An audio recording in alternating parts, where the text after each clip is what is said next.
Hi students, இந்த வீடியோவில் choice filling பண்ணுறதுக்கு நம்ம எதெல்லாம் கவனத்தில் எடுத்துக்கணும் அப்படிங்கிறத பார்க்க போகிறோம். அடுத்த வீடியோவில் சாய்ஸ் ஃபில்லிங் எப்படி பண்ணுறதுன்னு ஃபுல் டெமோ பார்க்க போகிறோம். அந்த சாய்ஸ் ஃபில்லிங் பண்ணுறதுக்காக நம்ம வீடியோ பார்த்துக்கிட்டு இருக்கும் யாராவது ரவுண்ட் 1 மாணவர்கள் யாராவது உங்களுக்கு விருப்பம் இருந்ததுன்னா உங்களுடைய கட் ஆஃப், உங்களுடைய ஜென்ரல் ரேங்க், உங்களுடைய கம்யூனிட்டி ரேங்க், 4வது என்ன படிக்க போகிறீங்க, எங்கே படிக்க போகிறீங்க அப்படிங்கிற டீட்டெயிலில் நமக்கு கமெண்ட் பண்ணுங்கள். இன்னைக்கு நைட்டு கண்டிப்பாக சாய்ஸ் ஃபில்லிங் டெமோ உறுதியாக கொடுக்க போகிறோம்.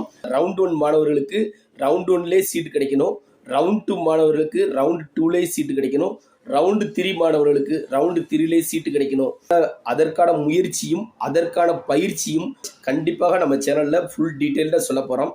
இந்த வீடியோவில் சாய்ஸ் ஃபில்லிங் பண்ணும்போது எதையெல்லாம் நம்ம கவனத்தில் எடுத்துக்கிட்டு நம்ம சாய்ஸ் ஃபில்லிங் பண்ணணும் அப்படிங்கிறத ஃபுல் டீட்டெயில்டாக பார்க்க போகிறோம். இப்போ தான் நம்ம சேனலை ஃபஸ்ட் டைம் பார்க்குறீங்கன்னா சப்ஸ்கிரைப் பண்ணிக்கோங்க. வாங்க வீடியோக்குள்ளே போகலாம். இப்போ நம்ம 5 பாயிண்ட்ஸ் சொல்ல போகிறோம். இந்த 5 பாயிண்ட்ஸை நீங்கள் கவனத்தில் வச்சுக்கிட்டு நீங்கள் சாய்ஸ் ஃபில்லிங் பண்ணிங்கன்னா டெஃபினட்டாக உங்களுக்கு ரவுண்டு 1லேயே உங்களுக்கு சீட் அலாட் ஆயிரும். ஃபஸ்ட்டு எங்கே படிக்க போகிறீங்க அப்படிங்கிறத டிசைட் பண்ணிக்கோங்க. கோயம்புத்தூரில் படிக்க போகிறீங்களா, சென்னையில் படிக்க போகிறீங்களா, இல்லை உங்கள் டிஸ்ட்ரிக்டில் படிக்க போகிறீங்களா அப்படிங்கிறத ஃபஸ்ட்டு டிசைட் பண்ணிக்கோங்க. ஏன்னா நீங்கள் சாய்ஸ் ஃபில்லிங் பண்ணும்போது எந்த டிஸ்ட்ரிக்டில் நீங்கள் படிக்க போகிறீங்களோ, எந்த ஊரில் நீங்கள் படிக்க போகிறீங்களோ அந்த ஊரில் இருக்கக்கூடிய கல்லூரிகளை நீங்கள் சாய்ஸ் ஃபில்லிங் பண்ணுவீங்க. அதனால நீங்கள் எந்த ஊரில் படிக்க போகிறீங்க அப்படிங்கிறதுல தெளிவாக இருங்க.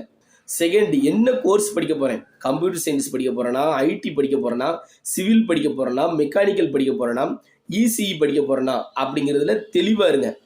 இல்லைனா எனக்கு டாப் காலேஜில் எந்த பிரான்ச் கிடைச்சாலும் நான் படிக்க போகிறேன் அப்படிங்கிறது தெளிவாக இருங்க.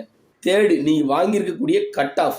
எக்ஸாம்பிள், உங்களுடைய கட் ஆஃப் 178 இருக்குன்னா 178க்கு மேலே 200 வரைக்கும் கட் ஆஃப் இருக்கு இல்லையா, அந்த கல்லூரிகளை போன வருஷம் மாணவர்கள் தேர்வு பண்ணியிருக்காங்க இல்லையா, அந்த கல்லூரிகளை ஃபுல்லாக நீங்கள் சாய்ஸில் வைக்கலாம். அதுக்கப்புறம் நீ 178 கட் ஆஃப் இருக்கு இல்லையா, அதுக்கடுத்து ஒரு 3 கட் ஆஃப் பாருங்கள். 177, 176, 175 வரைக்கும் போன வருஷம் மாணவர்கள் செலக்ட் பண்ணியிருப்பாங்க இல்லையா, அந்த ரேஞ்சு. அப்போ இப்போ எந்த ரேஞ்ச் வரைக்கும் நீங்கள் வைக்கலாம்னா 178 கட் ஆஃப் வச்சுருந்தீங்கன்னா நீங்கள் சாய்ஸ் ஃபில்லிங்கில் எப்படி ஃபுல்லான கல்லூரிகளை தேர்வு பண்ணணும்னா 175 கட் ஆஃப்ல இருந்து 200 வரைக்கும் ஃபுல்லான கல்லூரிகளை நீங்கள் வந்து சாய்ஸ் ஃபில்லிங்காக வைக்கணும். 4வது, எந்த கல்லூரியை நீங்கள் சாய்ஸ் ஃபில்லிங்கில் வைக்க போகிறீங்க, அதுக்கு நீங்கள் டிஎன்இஏ கட் ஆஃப் போர்ட்டலில் போய் நீங்கள் என்ன பிரான்ச் எடுக்க போகிறீங்கன்றதை டைப் பண்ணுங்கள். கோயம்புத்தூரில் படிக்க போகிறீங்களா, சென்னையில் படிக்க போகிறீங்களா, இல்லை சென்னையிலே கோயம்புத்தூரில் எங்கே கிடைச்சாலும் படிக்க போகிறீங்களா அப்படிங்கிற அந்த பாக்ஸில் இருக்கும், அதில் கிளிக் பண்ணுங்கள். கோயம்புத்தூர்னா கோயம்புத்தூர், சென்னைனா சென்னை, இல்லைனா ரெண்டுமே படிக்க போகிறேன்னா சென்னை கோயம்புத்தூர் ரெண்டுமே கொடுத்துட்டு கீழே காலேஜஸ்ன்னு இருக்குமே அதில் எதுவுமே ஃபில் பண்ணக்கூடாது. கீழே வந்தீங்க அப்படின்னா ஃபஸ்ட்டு காலேஜ் கோடு இருக்கும், 2வது காலேஜ் நேம் இருக்கும், 3rd பார்த்தீங்கன்னா ஓசி கேட்டகரின்னு இருக்கும்.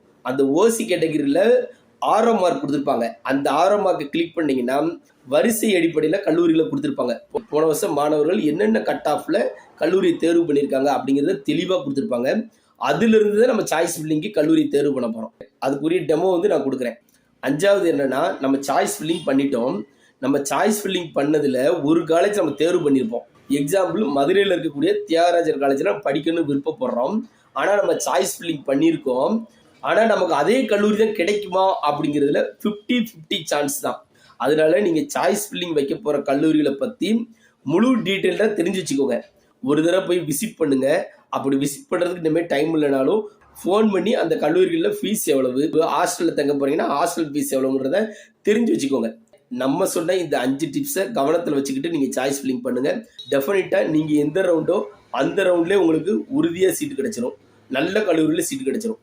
ஓகே, சாய்ஸ் ஃபில்லிங் டெமோ வீடியோவில் உங்களை சந்திக்கிறேன். நன்றி.